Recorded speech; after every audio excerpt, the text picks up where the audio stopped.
Thank you for tuning into the Radicards podcast on radicards.com. I'm your host, Patrick Greeno, and today I have Ryan Daly joining us for this episode. How's it going, Ryan? Good. Glad to be back. Awesome. On this episode, we're going to be talking about the Red Sox.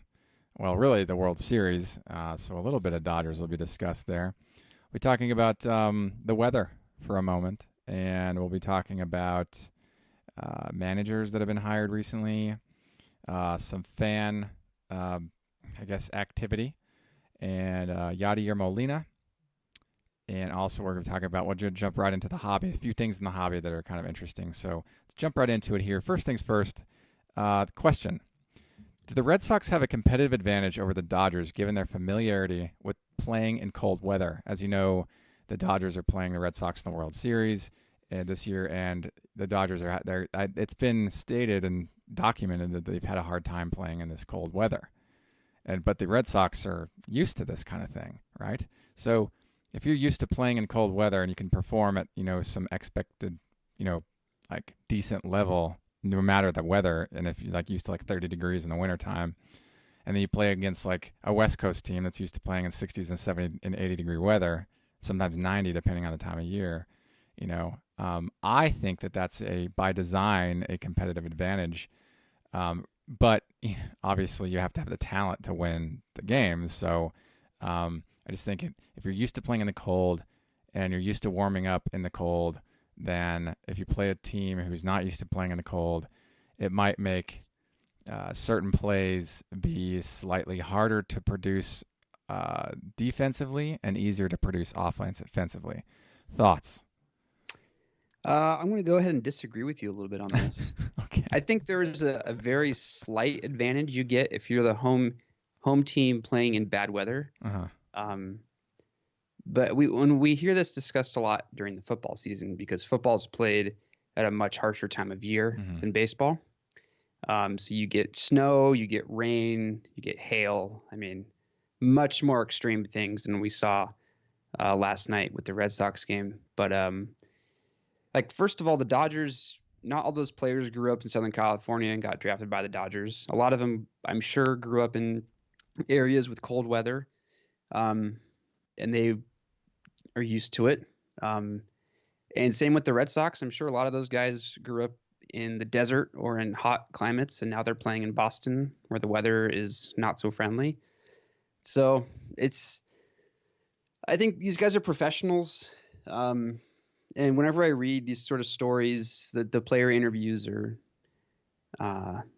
they basically just say, we'll deal with it. Mm-hmm. We're grown-ups. Mm-hmm.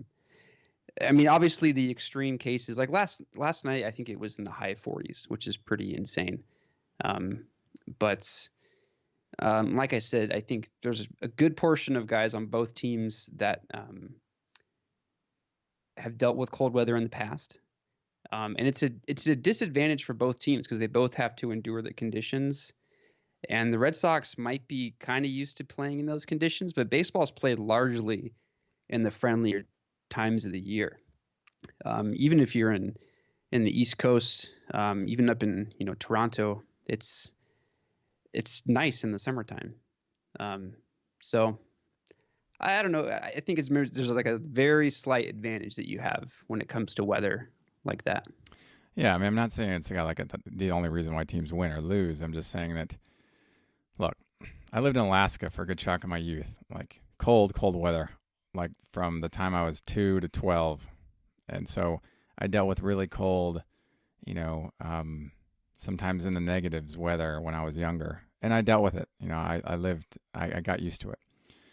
But then you move out of that climate and into another climate that might be warmer, like any place else really that's in the lower 48. Some parts obviously are going to be cold in the north, but you move, say, in the Southwest or the West, where you're kind of spoiled with warm weather almost year round.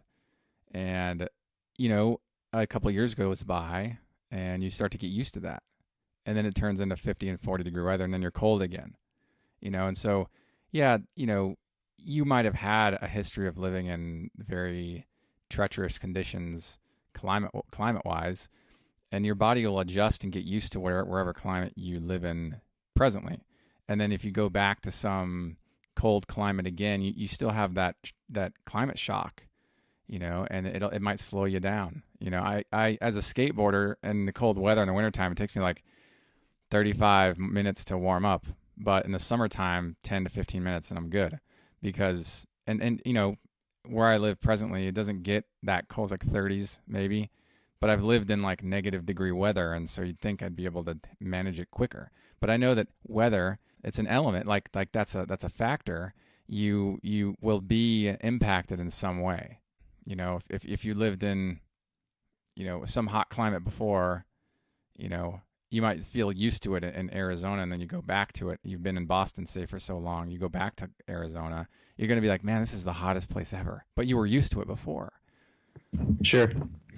Yeah, I mean, I think the biggest part of the game that it affects is pitching, because especially like relief pitching, if you've been sitting for 5 or 6 innings and all of a sudden you get the call to go take the game over, you have to get warmed up. And sort of literally and figuratively, and it's hard to get warmed up when it's in the high 40s outside, and usually relief pitchers don't have that long to get warmed up. So I think that's the biggest part of the game where the weather comes into place. But it'd be a fun like sort of research project for someone to do, someone that's not me, but yeah. Go look at teams from extreme climates, either really hot or really cold climates, and see how they've done in like high leverage situations where they're playing in a climate that they're not familiar with. Yeah, there's a flip side to this year's World Series. Last year, I think Game 1 opened in LA with Houston, and it was like 100 degrees. We had like an Indian summer kind of situation in Southern California in October, and it was extremely hot. So that could be a fun research project for someone to do. Go look at the temperatures during the game and see what the outcomes are, if it adversely affected the visiting team.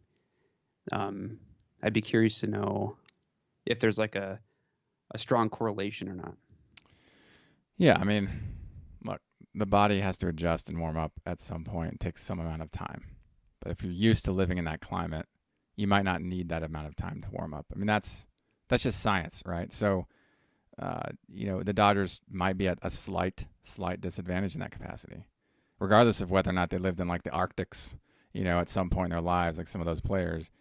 They are not used to that climate since they've lived there, and if they've had served any degree of tenure with the Dodgers at all, they're not used to the cold weather anymore. So, I just think it's kind of a moot point to explain and have to say like, well, they used to live in Alaska, so they can deal with Boston. But what if they lived in Alaska like 25 years ago? What if they're older guys? Of course, they're not going to be that old. What if they lived in Alaska like 3 or 4 years ago? They'd already have gotten used to the warm weather. So whatever the case, I think it's like Red Sox, they're stacked in terms of talent. They're going to have to win games regardless of the weather, and Dodgers, same thing. They're going to have to, regardless of the weather, they're still going to perform. If they're not used to it, then they have to get used to it. Just like they're just be men, just go out there and play games. And well, that's what David Freese says in the at the end of the article that we have referenced as we're men, we're going to play. Yeah. And I think the Dodgers should worry more about striking out with runners on base than what the weather is, because that's why they're down 2 games in the World Series right now. Yeah, definitely. Not to be too harsh on the Dodgers fans, right? But. Yeah. Well, speaking of clutch performance, right? Like, I was in Barnes & Noble the other day, and sometimes I go to the sports section. I pull out a book. Smart Baseball is the one I was reading. Took it to Cafe. I read a couple pages, and I just put it back. I decided I wanted to buy it, but I just didn't buy it that time. And the author talks about clutch performance, and he debunked. Well, he made it clear. He broke it down why clutch performance, like a good clutch performer, that concept doesn't exist. You are a good performer or you're not. You're not just a clutch hitter. You either are a good hitter or you're not a good hitter in any situation. Doesn't matter if it's postseason or preseason or during season. Who cares? You're a good hitter, and if you're a good hitter at one part of the season, you're going to be a good hitter at the postseason. So saying you're a good clutch hitter is kind of just like it's fluffing it up. It's kind of like, making it more impressive than that it really is. It just basically he's just a hitter. He just happens to be in a clutch situation, and at that time, he also happens to be a hitter at that time, performing at a similar level, right? Sure. So, do we compare Reggie Jackson's statistics during his postseason performance, and then compare it against his performance the rest of the year, and can actually make a factual statement by saying he was more productive in the postseason than he was throughout the year? I think you're going to find marginal differences, nominal differences in those two arrangements, the during career and during his postseason performance. Was he good in postseason? Yes. But was he good during the year? Yes, he was also good during the year. Now, what you could say is that if he was good during the postseason, but maybe and you compare his performance with another player on, say, the A's, during his stint with the Athletics, and you see that he was way more productive during the postseason. Could you say he's a good clutch hitter? No, you could just say he's a good hitter, and the other person he's being compared to isn't as good as Reggie Jackson. So I just wanted to talk about this because there's a lot of conversation all the time, like, oh, he's a good clutch hitter. Well, no, he's not a good clutch hitter. He's just a good hitter. Yeah, he's just in a clutch situation at that time, but he was good. Yeah, he was good throughout the year. You have a hitter. You have no control over the situation that you're put up against. Right. You could go up to the plate winning by 10 runs and hit a home run, or you could go up to the plate losing by a run and hit a home run, and then you tie the game, and that's considered, clutch. But there's an article I read about a year ago, I want to say, on Fangraphs, and if those not familiar, Fangraphs is a blog website that does really incredible, like, deep statistical analysis of baseball, and this particular writer tried to sort of statistically, mathematically calculate a player's quote-unquote clutchness. I forget what his specific term was, but it's a really kind of heady article, and I can send it to you so you can put it in the blog post if you want. But it's kind of an interesting read because he does sort of dive deep into this situation.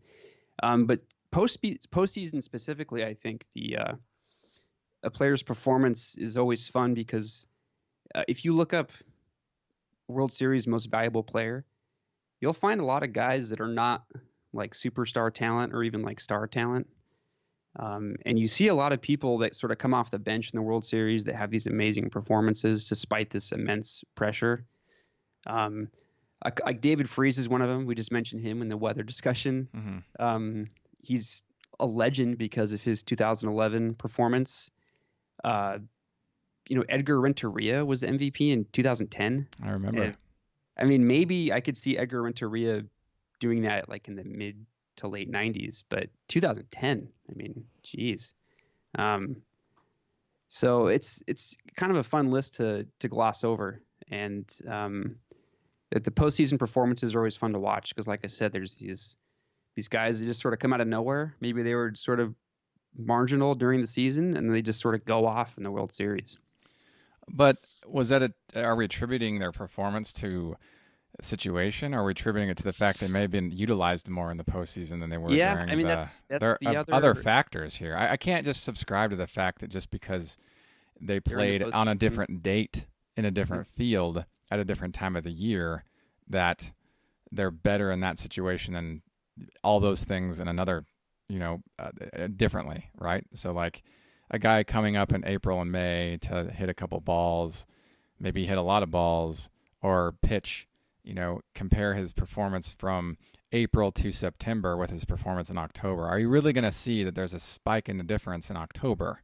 I just find that hard to believe. People don't become superhumans just because we're in October, and it's you're either really good in your craft or you're not that good in your craft. But there are exceptions throughout your whole career. You're going to have a slump. You're going to have a time where you're really good. You're going to have not hitting well, whatever.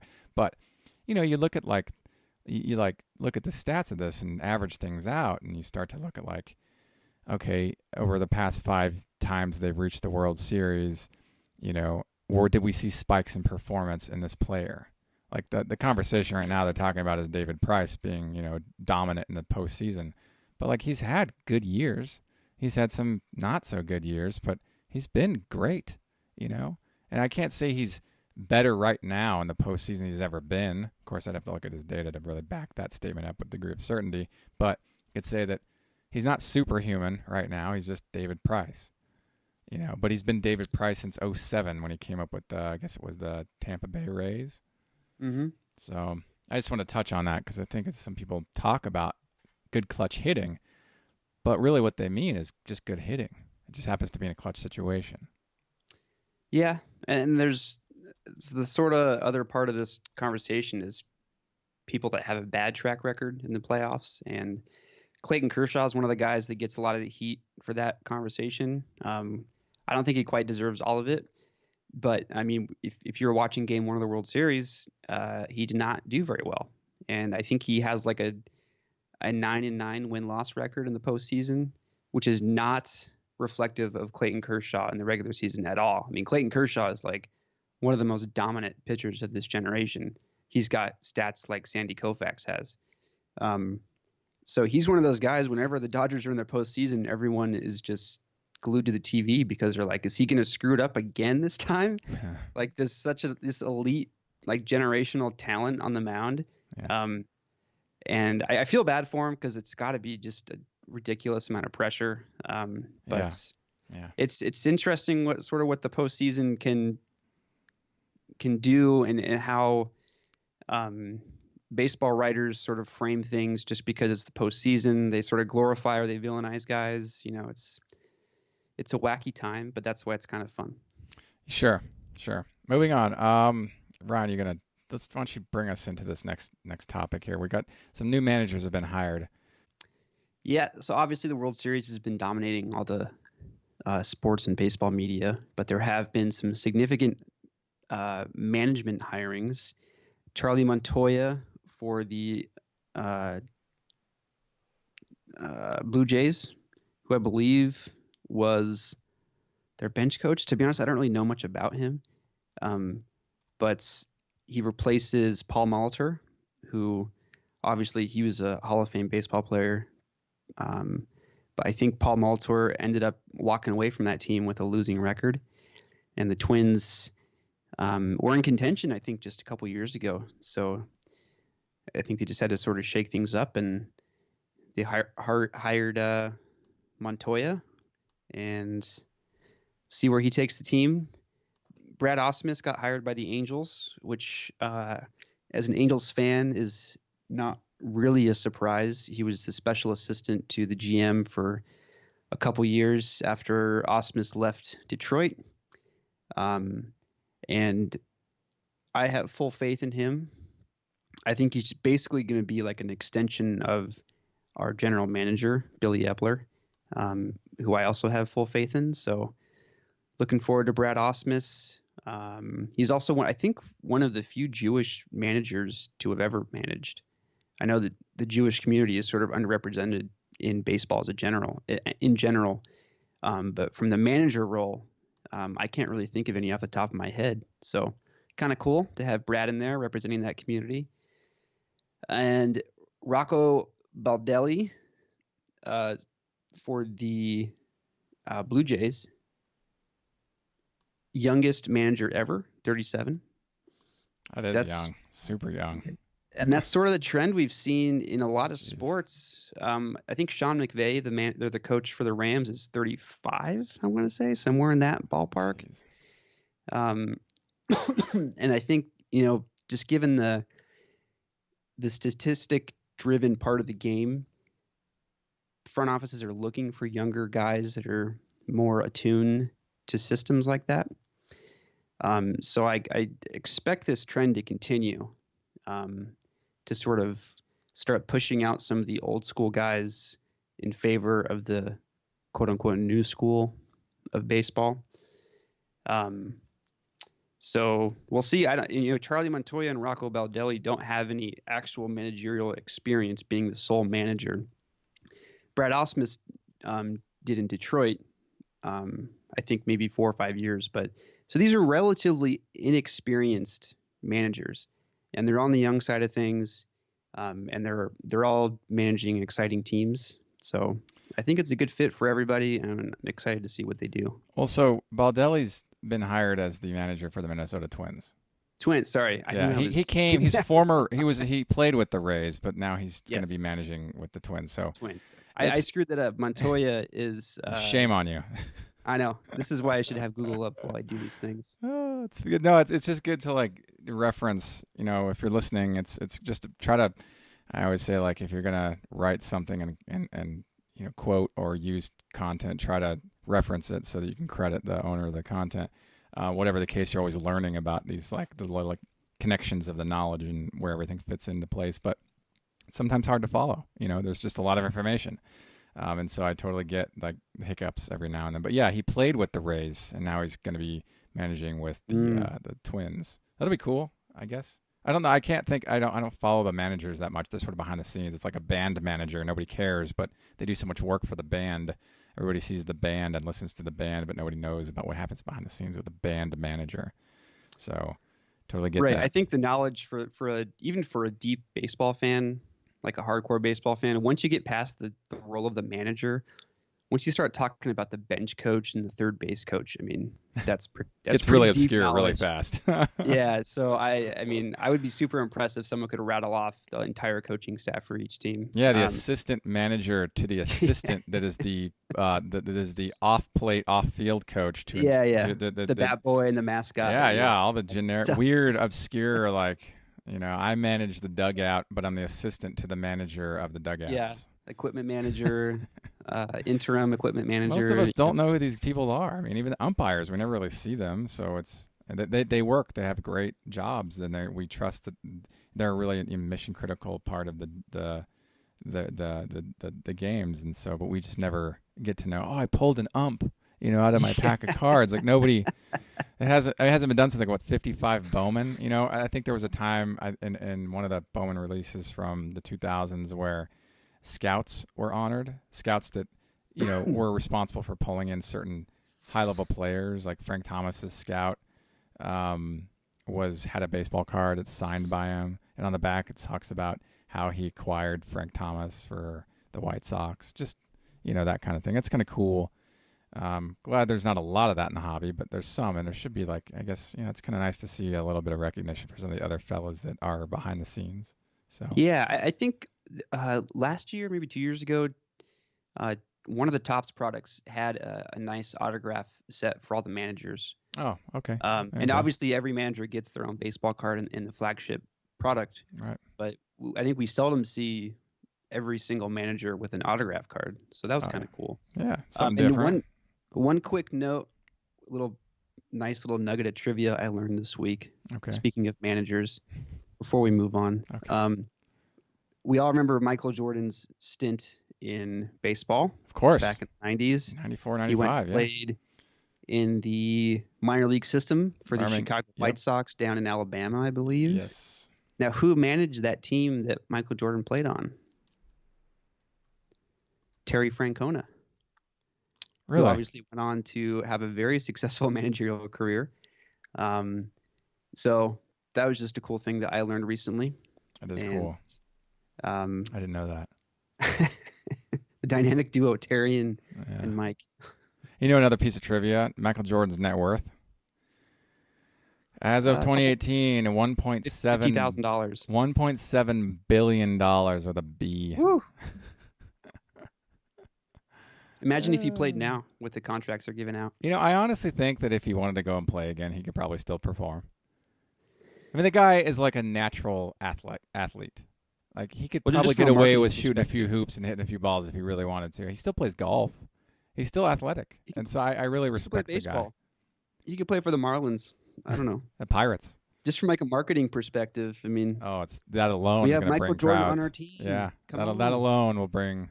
We have the 55-year-old version of Michael Jordan on our team. That alone will bring ticket sales. Just that fact. So, moving on. Speaking of fans, one fan recently, one Cubs fan, since we're getting close to Halloween now, one Cubs fan decided to carve the 2016 Cubs World Series ring into his pumpkin. Now it's a really, really impressive. It's like wraps all the way around like a ring. It has all the intricate designs on the side and on the front. I mean, it's really cool stuff. I never got into the pumpkin carving thing. I've carved a few myself, but I I just kind of like never really got into it. I just kind of liked it because it was kind of one of those things you do sometimes during certain, Halloween when you're feeling it. But I never did it every year. It was like, I might have somebody over and we'll carve out a pumpkin together or something. But it's just not something I've celebrated to any significant degree in my life. But I think it's cool when people do. And this particular fan has done something really quite amazing. It's impressive. So I Yeah, thought that was it's cool. really cool. It's too bad the pumpkin's gonna eventually just rot away. It'd That's be the cool thing just too. to Is a keep pumpkin, that forever. right? It's a perishable, so you can't. All you can do is like film it and take pictures of it and enjoy those things. But you can't like. I mean, I guess what you could do is like mold it, have it a mold made for it. But I mean, who's gonna want that? Yeah, that's taken to the next take level. take a few pictures, and then be done with it. But I thought that was very interesting. I bet they spent a lot of time on it. If you're on the blog, there's a link to the source where you can see an image of this thing. So definitely head over to radicards.com for this entry and have a look for yourself. Moving on, Yadier Molina wins the Roberto Clemente Award. He actually helped out and provided aid in Puerto Rico during for the 2017 Hurricane Maria. So I guess it's pretty devastating in Puerto Rico, and so I didn't know this, but the Roberto Clemente Award used to be called the Commissioner's Award, and it was given to, I think, Willie Mays for the first time, and after the death of Roberto Clemente, they renamed it the Roberto Clemente Award. So it's kind of a neat fact. Yeah, it's super cool. It's always a fun award to see who gets it, and I'm sure most of our listeners are familiar with Roberto Clemente and his story. But if you're not, I would highly recommend checking him out. He's got a really interesting background. Obviously, passed away prematurely, but if you look up the winners of this award going back to the early 70s, it's just like a who's who of baseball. And I'm not going to equate it with an MVP or Rookie of the Year or anything like that, but I think it's pretty high up there as far as baseball notoriety and baseball awards go. Yeah, and Molina was saying, I'm not doing this for an award, but it's really great that I got an award. But Right. I'm helping out to help out. And I guess while he was there, they wanted to bring him back into the States to receive the award, but he's like, no, I'm going to stay here and help out. And my wife is going to be there to receive the award in my honor. So like, I thought that was really very classy. So that's cool that, Yadier Molina has won that award. He's actually, he's a good dude on the field and off the field, and I really appreciate that. So I haven't collected him in any degree, but as he's progressed in his career, I've paid a little bit more closer attention to him. And this is just one more accolade. So well, he's on our list. Yes, we'll have a conversation about that probably in another podcast. But we have a line item to talk about him along with two other fellows. More on that down the line, so definitely stay tuned. Moving on here, let's talk about the hobby. When you send something in to get graded, the vintage card or whatever, and it comes back as trimmed, what do you do with the trimmed card? What do you do with that at that point, right? It's now like you say you send it to 3 different companies that they all come back, it all kicks them back as trimmed, smaller than it should be. So what do you do with that? What's the best thing? What if you're going to think about that like off the cuff just right now, out of the gate? What would you do with a trimmed card? I think it would depend on what card it is. First of all, if it's a rare, highly sought after card, I think if you think it's an authentic card that has been trimmed, I would just hold on to it, keep it in your collection. If you think it's maybe a phony card that's been altered more than just being trimmed, gosh, I don't know what you do at that point. You don't know what I would do? I'll tell you right now what I would do with that. I would try to get the player or players on the card to sign the card. Oh, and then I'd have it authenticated as just a trading card. There you go. That's a good idea. Because what else? I mean, honestly, like if I have a trimmed card in my collection that's easily obtainable because they printed the heck out of them. A perfect example would be, say, like the Bird Irving Johnson rookie card, that triplet card. Like if it came back as trimmed or miscut or something, and I kept submitting, it kept coming back as trimmed or miscut, I just try to get 1 or 2 or all 3 of those guys to sign the card and just have it slapped. then I can still enjoy the card. Then I can look out for a non-trimmed example for my collection. That's kind of how I would approach the situation, so I can continue to enjoy my collection and kind of make a little, like, I don't know, fun out of it. Like, it's trimmed. Okay, cool. Let's put that in the to be signed pile. So now it doesn't matter that they're going to authenticate the card. Now it's just a picture that they're just going to be signing, and that's fine with me. Let me ask you a question. Sure. And this is sort of showing off my naive part of the hobby. All right. Would you say that trimmed cards are mostly vintage, i.e. pre-80s, pre-70s, kind of that era? Well, I wouldn't be able to say it's prevalent throughout the hobby. I wouldn't be able to answer that without doing some bit of research, but I will say this. Of the trimmed cards I've seen, most of them have been vintage cards.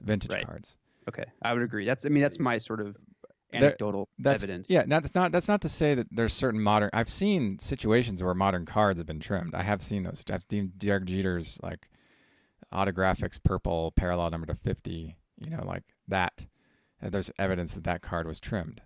I've run into certain modern cards that there's certain high end, super sellable pieces that they come back as trimmed. Like, well, I want to see if I can doctor this card into getting graded so I can turn it around for a profit. This happens. I mean, look, sports memorabilia category is like rampant with dishonest people.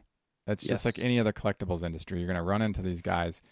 And so even though I've seen a good chunk of them in vintage, I've seen some in modern, maybe less prevalent, but I believe they exist in, like, all different decades of collecting. And so I come across them more in the older stuff because oftentimes you're, like, afraid, edges and rounded corners and, ding to this and ding to that. And someone's like, well, it's not that bad if I just smudge it out or if I just, like, razor blade the edge. And so with modern, people take care of their cards so well that oftentimes you won't run into that. So you probably see the trimmed stuff less frequently. But I would feel at least partially confident assuming that it still exists in the modern category. I mean, we talk about this with the game used stuff. People doctoring game used cards that pull out the patch, put something more intricate in, and then try to flip it. I mean, I've owned some of them, and then when I find out they're fake, I return them because I don't want that in my collection. But with trim stuff, and you could do this with something like that too. You could just send it to the player and have them sign it, get it authenticated. Now it's just a trading card. You're not buying it because of the patch. You just want a nice, interesting card to get signed by the player. So if you knew a card was fake, and you just wanted to do something with it, have the player sign it, get it authenticated, and like, that's a good way to use that kind of a card, because at that point it's just essentially like an arts and crafts project. It's not even a real anything anymore. It's been doctored. So that's a good term for arts and crafts. Yeah, it's just like it's a high school yearbook committee result. It's not like an authentic pack issued anything anymore at that point. I mean, same goes for trimmed stuff. It's been doctored in some capacity to change its appearance in some way to make it more attractive. But if it's trimmed, it's smaller and it doesn't look like a normal card. And so, like, it's already, if it's trimmed, I already don't want it. If it's fake, I don't want it. If I have any shred of doubt that it's real, I don't want it. Like, with the game use stuff, I specifically go after generic, boring swatches over crazy, unbelievable looking patches, because I know that nobody's going to try to remove a nice patch for, like, a crappy swatch. And so I know that card is probably more often than not going to be real than if I look at, oh my gosh, that patch is amazing. But then I question, is it real? Because I can't tell. That some of these guys that do this, they're so good at it, it's hard to tell which ones are real and which ones aren't. So to err on the side of caution, you buy the generic black patch, or generic black swatch, or white or gray or whatever, and just call it a day and just be like, I have that card, knowing it's real. And so, it's kind of creepy how good they are at it. And so creepy. And I think the most common examples I see in the modern cards are refractor lines. If there's a refractor line on the very edge of the card, I guess why not just kind of shave that off? Well, you can't. I mean, okay, so it's like I don't know any situation where refractor lines have been such a big burden for people who feel like they can turn around and get a profit.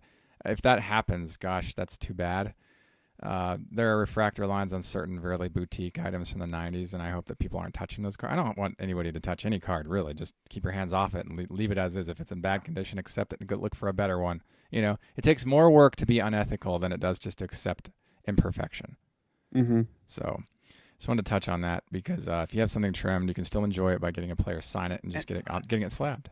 I believe there was a case. I forget if we talked about this or not in a previous podcast, but a pretty crucial Juan Soto rookie card was found to be trimmed.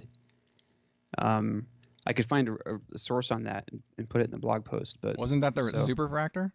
What was it? That's what I was thinking. I didn't want to say it, but I don't know. I remember hearing about this throughout the ethos of like my search results, and I can't remember if it was a superfractor, if it was like a to 5, or it was one of the high end parallels. Yeah, significant Juan Soto rookie card. And like I said, I can find a source for it, but it's see if you can pull it up. I mean, it still happens. I mean, yeah, it still happens. I know that obviously the super high end boutique parallels of crazy hot players are a target for a lot of the like unscruple dealers, if you will. Mm-hmm. If you're listening, try to just do research before you buy something. If you have any hunch that it's been tampered with in any capacity, just look around, spend some time researching the card, kind of who's owned it, where it's kind of been, or how it's like its history. And just just accept this, that graders hire people that are not qualified to authenticate. Okay. They exist in all the different grading companies. It's not intentional that they're hired on, but they get through and they authenticate stuff that's blatant fakes, forged signatures. I see this with Frank Thomas stuff all the time, slabbed with PSA, and it's a blatant, obvious fake forgery, just a straight up forgery. But the people that are authenticating, I mean, it's very difficult to have a grasp on everybody's signature that like how to pinpoint fakes. So it's not PSA's fault. Well, I mean, in a sense, it sort of is because they hired that person. But, I mean, there's going to be some statistical variance that you have to just accept in hiring that volume of people and just try to minimize the amount of illegitimate output as much as you can, and just accept there's going to be some small percentage of it out there. So I see that stuff pretty frequently. Did you find it? I'm getting there. All right, I'm going to keep talking. So go ahead. It was actually, so the Soto card was an autograph card that had a smudge on it out of the pack. Okay. And whoever the person was that pulled this and was trying to sell it, they tried to doctor the smudge to make it look cleaner. How would you do that? What's the strategy to do that? Would you say? I'm trying to find the original listing here. Because smudging, like, do you re-sign the card? I mean, I don't even know what yeah. It's really, really greaseball stuff, man. I'm telling you. That's really bad. While he's looking for that, I'm going to jump right into this next point here. I don't know if you've been on eBay and you searched like guys that came out in between like, 06 and 10 maybe, like that block of years. If you search like, Hank Conger rookie or Jason Hayward rookie or Fernando Martinez rookie, you're almost certain to get like an endless, almost, it's not endless, it ends at some point, just a long scroll of these just minor league uncirculated Beckett slab triple auto plates that are either like gold material or silver material, and they have those stickers that go across like all the way down. They're in different orientations, like vertical or horizontal. And I think I first came across these in the 2012 National, but I see them daily when I'm doing searches for research or stuff for my own collection or whatever. But I never see them sell. And the stuff that I say never, it's pretty extreme. I rarely ever see sold or listings of this stuff. It's almost like they made this whole giant massive production run that nobody seems to want. Yep. And then what do you do with that? It's just sitting in the market, and they're not attractive cards to me, but some people might find them attractive. Have you seen these, Ryan? Yes. I have some Just Minor stuff from, like early 2000s, I want to say. Uh-huh. And it's immovable. Oh. It's in the part of my collection that's I've just sort of come to terms that it's just going to sit there. Or you're going to have to give it away with bulk stuff. Yeah, I'll give it away. I'd be happy to give it away, I guess. I know. But it just sort of is what it is. I don't know why people waste their time listing this crap. Well, It's I not mean, attractive. yeah. And there are some nice players that are featured on these cards, but like just go spend your money on like a legitimate nice card from that player. Well, I let me mean, ask you this: if just were to do this again, they hadn't done this yet. Let's just say, yeah. how, what would you do to make this product a more sellable product? Think about that. Now, here's the thing. Think about Mm, this. While you're thinking about that, think about this. There are seems like countless examples of these triple auto, one of one plate, rookie sticker auto stuff. hmm I think that when you have volume like that of those things, it comes like, well, why bother even getting one? There's so many of them. Exactly. That's what I was gonna say. It's Like just who cares? And it's so I think that if they did like 3 different cards and they picked out the top prospects of the era, not just any prospect, just the top ones like Hayward and let's say the 3 guys, Hayward, Martinez, Concord. Let's just say for the sake of conversation. And there were 3 versions of those cards. There was a 10, it's a 5, and a 1. All right, so there's only 16 cards out there in the world they printed for this thing. I am almost certain these 16 cards would be sellable. But because they printed like hundreds and hundreds and hundreds of these things, and they feature sticker autos of guys nobody have forgotten about like a decade ago, then hmm it's kind of like the market's just kind of like full of like we're exhausted by these things now. I just think that less is more sometimes. It just really is.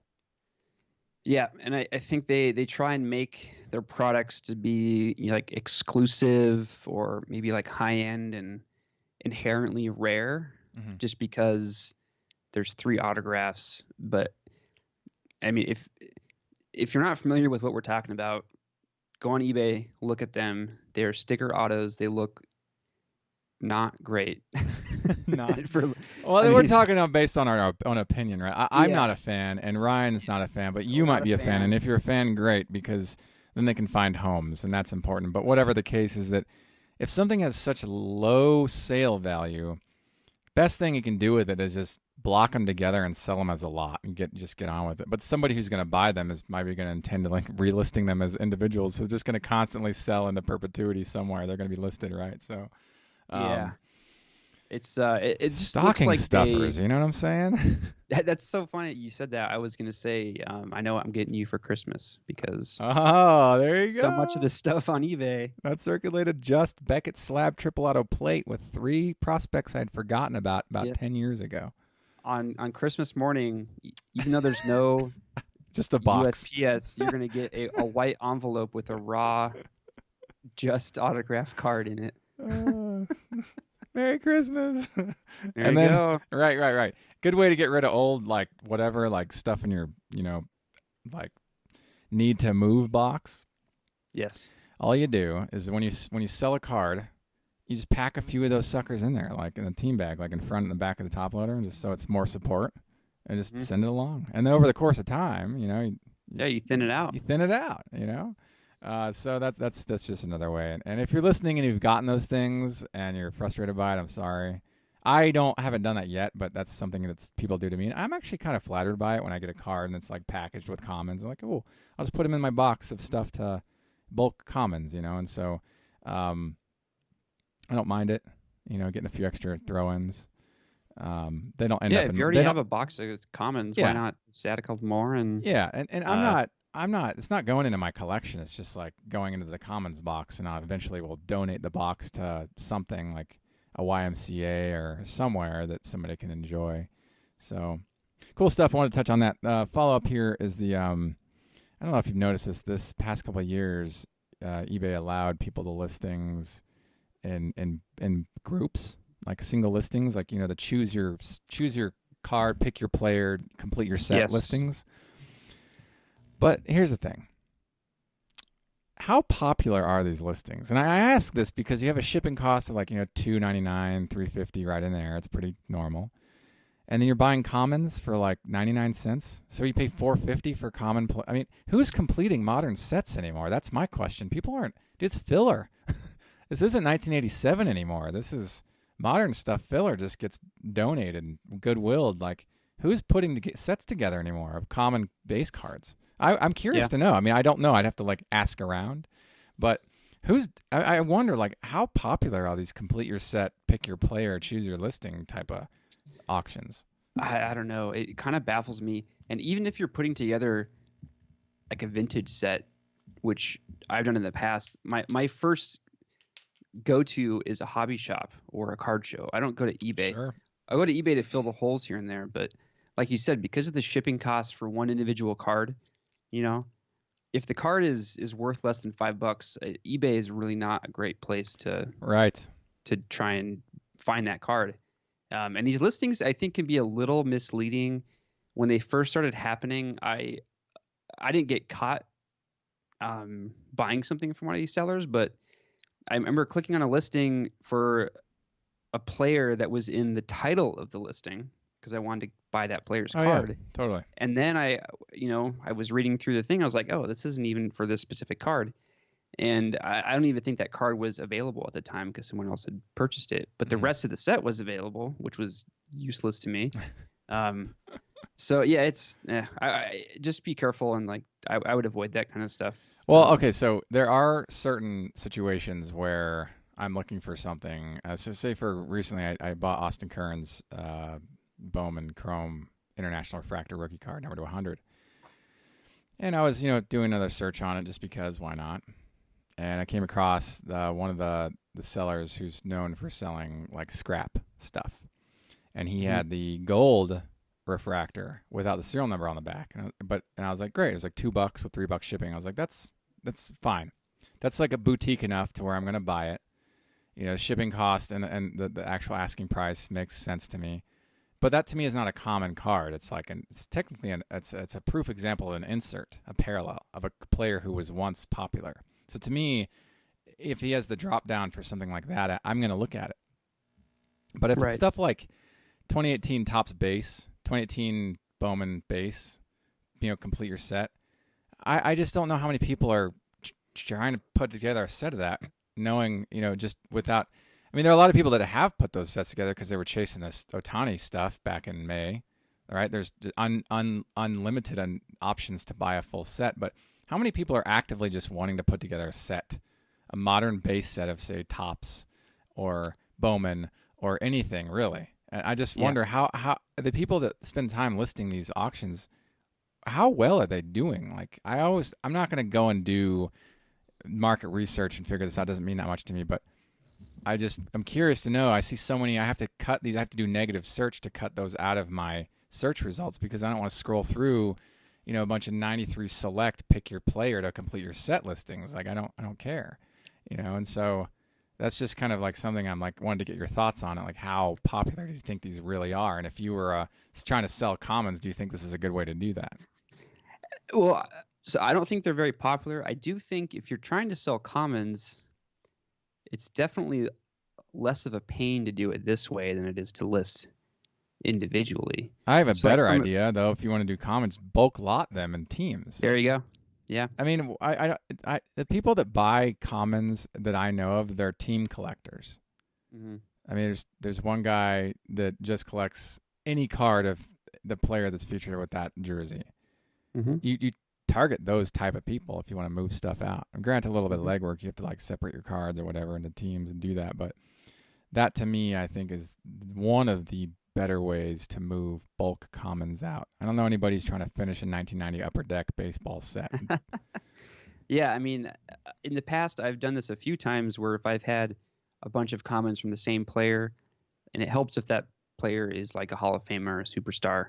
But if I had like 15 common Tony Gwynn cards from the late 90s, I would just put them on eBay, like Tony Gwynn lot, start at 99 cents, and just sort of let it ride because I don't know any way else to move that kind of stuff.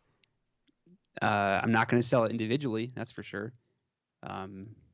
So the lots make sense with stuff like that. Yes, I mean, lots make sense. I've bought a lot of Frank Thomas lots in my day. I started out in 03 buying a bunch of them and then slowed down over like a couple of years. But it's a good way to fill holes quickly, and I can appreciate that. But if I'm looking for like, dude, if I'm trying to like fill holes in a 2018 Topps set, I'm just gonna buy a brick of commons and just go through them myself. It's just gonna be more cost effective. Yeah. Fill them and Or, blow out a bunch of them at once with, I don't have to sit here and 99 cents with $3 shipping plus 25 cents each additional. I have to do the math. I'm just like, dude, just give me a brick of them. You open up, keep whatever you want, and I'll buy the rest for some nominal fee and be done with it. Ship them to me for whatever a flat rate box costs, like $13. If you open up a case, send me the commons, a flat rate box, large, it's like $20, and I'm good with it. So buy a slot like in a case break for the team that you like. Yeah. Or hang out in a hobby shop for hours on end and wait for someone to buy a box, watch them open it, and then offer them $20 for all the commons. I mean, you could do that, or you could just ask the people that own the shop, hey, has anybody opened this product lately? Yeah, Is there anything left over? I'm trying to fill holes. I need to buy in essentially volume to do this. That's a much less insane way of going about it. I like that better. I'm trying to think about the really efficient way to complete sets. I'm not going to be cherry picking commons on eBay ever for any reason, because it's just so unbelievably not cost effective. Cherry picking inserts is easier to do, because if it's like a $20 card, you get it for $15, you got to pay $3 shipping. The $3 is not a sting. It's less of a sting than paying $1.99, and then have $3 shipping. Now, I will say this: those situations exist when you find something as a bin that's 99 cents and the card is worth $20 and it's $3 shipping. I will gladly pay the $3.99 for that card. But those are obviously situation specific. But the complete your set listings, to me, I've always found to be why waste your time? I mean, why list it like this? Just list it as a lot and sell them all in one and be done with it. Why waste your time looking for a common in a stack, packaging it, and then getting and printing off, doing all that, and then saying, why waste your time with that? It's just doesn't make sense to me. People's time should be more valuable than 99 cents to me. I just think dude, it's your time here. Don't you want to add another zero to that? Make $90? It makes more sense to me to spend 15 minutes of my time to do packaging, mailing for stuff that's in the double figures than it would be for 99 cent, just whatever. So another conversation for another time. Rewind back to the trimmed stuff. Did you find any information on the card in question? So I found some information. This information I believe to be true. Okay. It's all posted in sports cards forums, which I have a lot of respect for. Yeah. I participate in some of them. Sure. I don't think it's super responsible to post that as a source. But I'll continue to dig, and hopefully by the time this comes out, we can have a solid link for y'all to take a look at. And honestly, if not, you're free to Google search and find this stuff out on your own. And exactly. That we're here to provide content and have very casual dialogue on this kind of thing. So if you want to learn more, by all means, you're free to search all that stuff on your own. But Ryan, good stuff. I did hear about that when it happened. I just don't remember the specifics of it. I can't remember. I don't remember if it was the superfractor, if it was another high. I think it was a high dollar parallel, if I can remember correctly. Mm-hmm. Whatever the case, that covers this podcast. Ryan, do you have any final thoughts? Go Red Sox, I guess. I don't know. I'm not really sure where I stand in this World Series. Yeah, well, it's I guess my one need is that it goes to a Game 7, because the last two World Series, Cubs, Indians, then Dodgers, Astros, went to Game 7s, and every game was epic. It would just be a bummer for the Red Sox to steamroll over the Dodgers in 4 games. 2 more wins and it's over, man. It's over. I know, that's so close. I mean, I hope the Dodgers can come back to LA and make it interesting, but whatever the case, it's going to be fun. So it'll be fun to watch. Thanks for tuning into Radicards podcast on Radicards.com. I'm your host, Patrick Greeno. Thanks again, Ryan, for joining us.